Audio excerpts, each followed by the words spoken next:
So is this response enough to deter attacks on our troops for the future? The read now from retired U.S. Army Lieutenant Colonel Bob Maginnis and former Deputy National Security Advisor Victoria Coates. Now, Victoria, I want to start with you. 3 troops injured, 1 critical. Are these attacks, I mean, they seem to keep happening. Is this about a lack of respect for the U.S.? Well, it is. It's good to be with you, Edward. Hope you had a wonderful Christmas.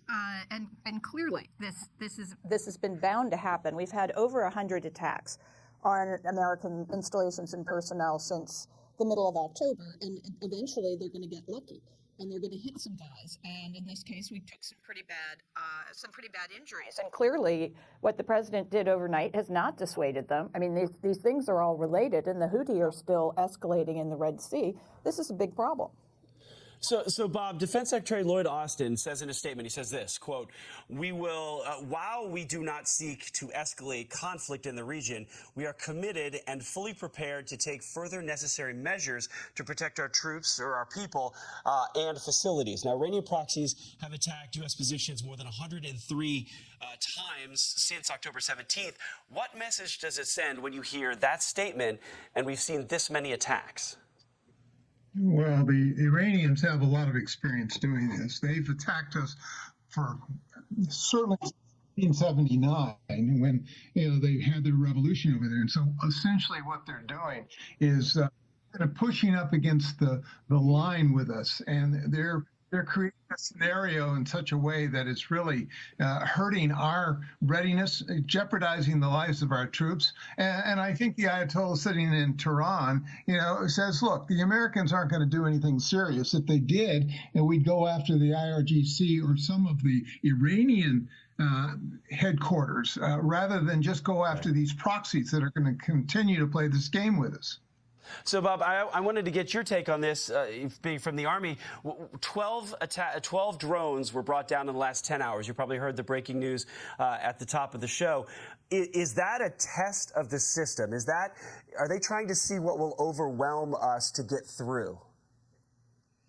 We have 3 cruisers at least in that area. We have the Ike USS carrier in the Gulf of Aden. And of course, we have facilities in nearby Djibouti across the strait. So the Houthis are indeed testing us, and they're seeing whether or not we have the capability not only to go after drones, but of course, the Houthis have been using long-range ballistic missiles even against Israel. So yes, this is a test. And Iran is, of course, behind it, orchestrating this whole thing. There's every indication that they have intel in the area that is really feeding the Houthis launching of drones and ballistic missiles. So the Maersk, the shipping container company, said that they would resume operations now in the Red Sea.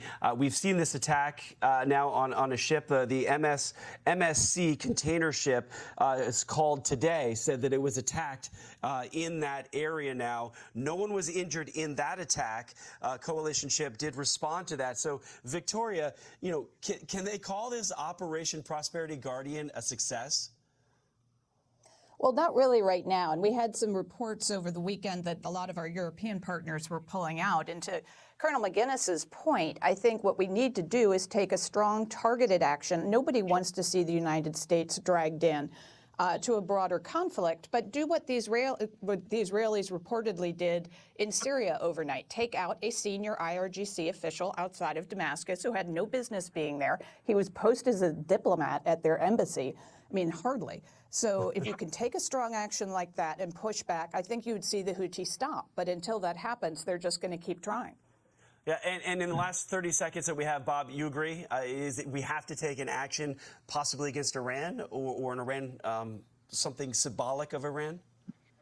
Certainly the Quds Force, IRGC. Reagan did it in 90 or 86 when he went after Mohammed Gaddafi, and he also hurt the Iranians. Until they're hurt, Edward, they are not going to stop using their proxies to really irritate us, and in some cases, it could be much worse. So we need to be prepared to do more than what we've done at this point. Think of Soleimani when we killed him in Baghdad. That was a very clear message to the Ayatollah. I think we could do the same.